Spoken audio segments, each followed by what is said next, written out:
a los 40. Estamos en el bar Picas para conversar con Tito Castro. Tito es antropólogo, es periodista, ¿no es cierto? Tiene una columna semanal en el diario El Comercio y escribió hace poco un texto muy interesante sobre a los 40, tratando de explicar además qué hay detrás de este éxito que ha tenido. La película ya está por 1,5 millones de espectadores. Y tú hablabas de una cosa interesante, Tito, hablabas de la nostalgia, ¿no? De la nostalgia como un factor central en el imaginario de la gente, pero también en el marketeo de muchos productos, ¿no? En verdad, el tema de la nostalgia me es familiar porque lo he venido siguiendo desde hace algunos años. En términos generales, descubrí que es una de las grandes tendencias culturales y de consumo que hay, ¿no? La nostalgia es digamos, un tipo de narrativa que viene a recordar o a rememorar más bien con mucha emoción y mucho sentimiento momentos vividos más o menos desde los 60, los 70, los 80, ¿no? Hay diferentes añoranzas de distintos momentos, pero sobre todo desde la época en que, digamos, los medios masivos empiezan a ser muy globales y muy presentes en la vida de la gente, ¿no? Entonces la época de los Beatles, la revolución cultural, el punk y por supuesto esta época de los raros peinados nuevos, como decía Charly García, y lo que representa los 80, ¿no? Que es un poco lo que esta película trata de plantear. No es curiosamente una añoranza de gente veterana, ¿no? Sino son los chicos los que generan estos discursos a modo de cut and paste, de corte y pega, ¿no? de remix de cosas. Entonces hacen una mezcla de varias épocas, centrándose en una, pero con momentos memorables. Por eso es tan importante que las referencias tengan alusiones a hechos importantes en los medios que los medios de comunicación han dado como eventos importantes. Este asunto de la nostalgia como producto, digamos, pero también como presencia en la imaginación de la gente, es como un fenómeno cíclico, ¿no? Termina y vuelve a acabar. En los 70 era la nostalgia por los 50, por el nacimiento de la era del rock y demás, e incluso por los años 30, ¿no? Esto, lo que se llamó la moda retro, ¿no? Claro, ¿no? claro. Que era esta especie de rememoración de determinadas maneras de vestir, determinados ternos y sombreros de los años 30, claro, ¿no? Claro. El cine negro, ¿no? Todo ese look. Hay un libro de Simón Signoret que son sus memorias, que dice: la nostalgia ya no es lo que era. Es decir, como que cada época tiene su propia nostalgia, ¿no? Sí. Respecto a un pasado, digamos, mediato, ¿no? Sí. Pero totalmente reciclado, digamos, ¿no? Sí. Sí, es verdad. Ahora, en el cine, como bien lo has dicho, me parece que, y en diferentes expresiones artísticas, se daba a un nivel estético y a un nivel de vanguardias, ¿no?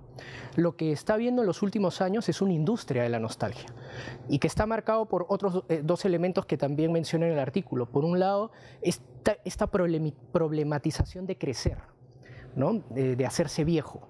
Nuestros entornos, en estas sociedades donde nadie quiere pues, pasar al retiro tan fácilmente, ¿no? La gente quiere perpetuar una juventud madura, una madurez joven, y entonces hay una serie de problemas con lo que a veces nos referimos a los chiquiviejos, ¿no? Los que, claro, seguimos, por poner un ejemplo, ¿no? Usando skateboard, o qué sé yo, ¿no? Determinado estilo de vestir alineado con grandes tendencias asociadas siempre a juventud, ¿no?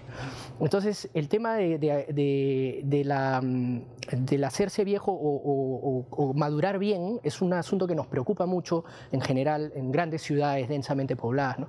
El otro tema es el de la fiesta de promoción, o más bien las celebraciones de la promoción. O sea, son unos lugares comunes, por decirlo de una manera, recurrencias en las narraciones que hay en literatura, en cine, porque siempre nos trae a este elemento de resolver cosas que no tenemos resueltas, ¿no?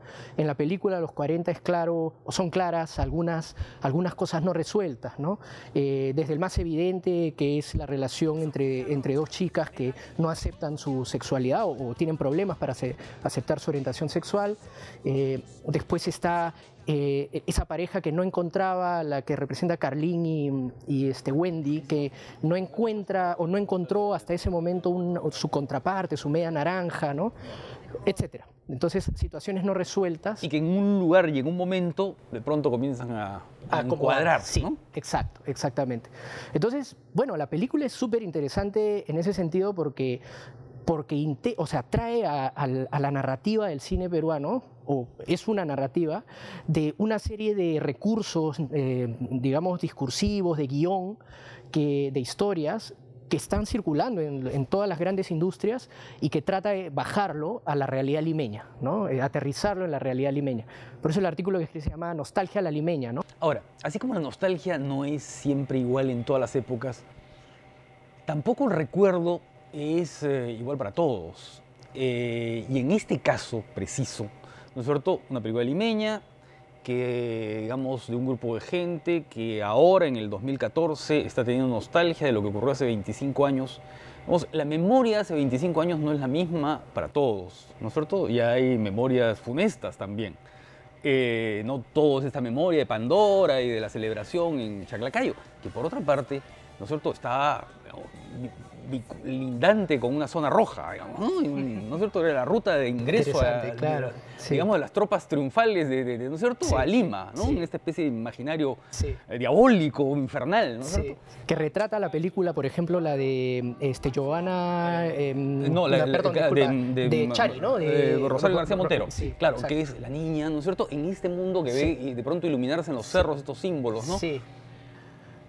Es una excelente pregunta, ¿no? Yo creo que hay muchas variables en lo que has preguntado, porque creo que un aspecto es, como bien has dicho, hay diferentes memorias. En este caso, la memoria no solamente es el acto del registro, o sea, de sacar del cajón todos los registros, sino es qué escojo como aquello que quiero relevar, ¿no? Y definitivamente un chico como Ascenso probablemente tiene recuerdos muy retaseados, ¿no?, de esa época, si es que... Si es que los tiene, ¿no? Claro, hay una tendencia muy interesante en pasar por un tamiz, digamos, mediático de los recuerdos. O sea, la gente no recuerda el hecho, sino recuerda cómo los medios dieron cuenta del hecho, ¿no? Entonces, la gente está los chicos están informados de la época de violencia política por lo que leyeron, por los reportajes que han visto, por algunas películas y por lo que le han contado sus padres, ¿no?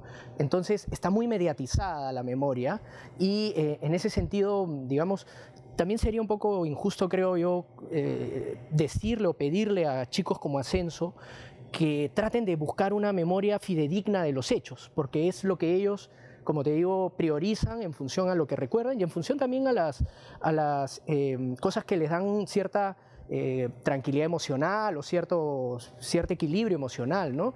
Como a veces decimos también los antropólogos, este ejercicio de economía emocional, ¿no? De manejar el tempo y el vigor de las emociones, de modo que uno pueda administrarlo y llegar a un puerto que desea en términos de catarsis o de emoción plena, ¿no? Ahora, Fernando Vivas, en un artículo, él decía que uno de los problemas, el problema central de la película era justamente eso, que Bruno Ascenso es un chico muy joven, digamos, tiene 29 años y que, claro, no tiene la memoria de eso.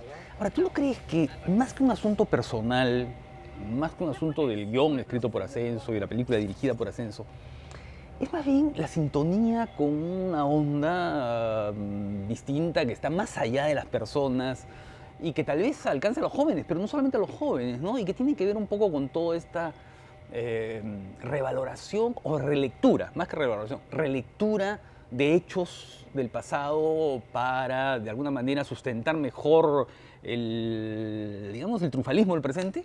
Definitivamente hay una lectura de que con seguridad la gente no es que quiera olvidar a priori, sino que ya tiene otras cosas en qué pensar. Y tienen también algunos hechos que en su economía emocional les resulta más gratificante, ¿no? Entonces el hecho de tener 10 años digamos, de un régimen o más de regímenes con éxito económico, con bonanza. De pronto Lima se transforma a golpes, ¿no? A durísimos golpes, con construcciones, pero hay mucho más consumo, muchos más centros comerciales. Entonces todo eso hace que también, en efecto, se priorice un tipo de mensaje o de historia donde la gratificación va por otro lado, ¿no? Va quizás, de hecho, me parece que es un tema también a los 40, la realización personal. Sí, las dos chicas tienen un problema irresuelto en su propia vida, ¿no es cierto? Pero son exitosas. Así es. Una ha dado la vuelta al mundo no sé cuántas veces y la otra es una, no sé, dice, tengo 6 empresas, Sí, 7 empresas. Exacto, ¿no? Y se plantea así, las preocupaciones y la representación que se hace de la vida social no es pues ese ámbito de crisis en el que nos movíamos hace una decena de años o antes, ¿no? Es más bien el reflejar ciertamente lo que un sector medio en general, de diferentes clases, medio clásico, medio nuevo emergente, como quieras llamarlo, está ahora disfrutando, ¿no? Tú has otro de tus campos de estudio es el estrellato y un poco, ¿no es cierto?, las figuras estas que de pronto aparecen a partir de una conjunción de cosas muy complicadas, ¿no es cierto? Porque no solamente son productos de un invento de mercadotecnia, no es verdad, hay una serie de factores que se van moviendo ahí. El caso Alcántara, ¿no? El caso de Carlos Alcántara. Sí. Mira tú cómo, después de convocar a más de 3 millones de personas en una película, de pronto aquí se convierte en un protagonista, ¿no? Totalmente. Casi un protagonista, está presente en toda la película. Sí. ¿Cómo ves eso? ¿Qué cosa es lo que mueve al público en torno a la figura de Alcántara? Interesantísima pregunta, porque yo creo que cada sociedad, cada grupo humano encuentra pues lo que en antropología decimos sus grandes hombres, ¿no? Los que representan arquetipos de comportamiento. Los ingleses, por ejemplo, tienen a Beckham como un héroe deportivo porque el deporte está sumamente presente ahí, porque representa el éxito material, la belleza, etc., ¿no? Hay una ruta de Beckham a seguir donde empieza en un potrero y termina donde ya sabemos con Victoria, ahí, ¿no? Victoria Beckham. Entonces, quizás, porque no he hecho una investigación de campo, no he conversado con gente, pero tengo la impresión que el tema con Carlos Alcántara tiene que ver con eso, ¿no? Es una especie de arquetipo o de gran hombre, y él se ha encargado de narrar esa historia a lo largo de sus stand-up comedies, ¿no?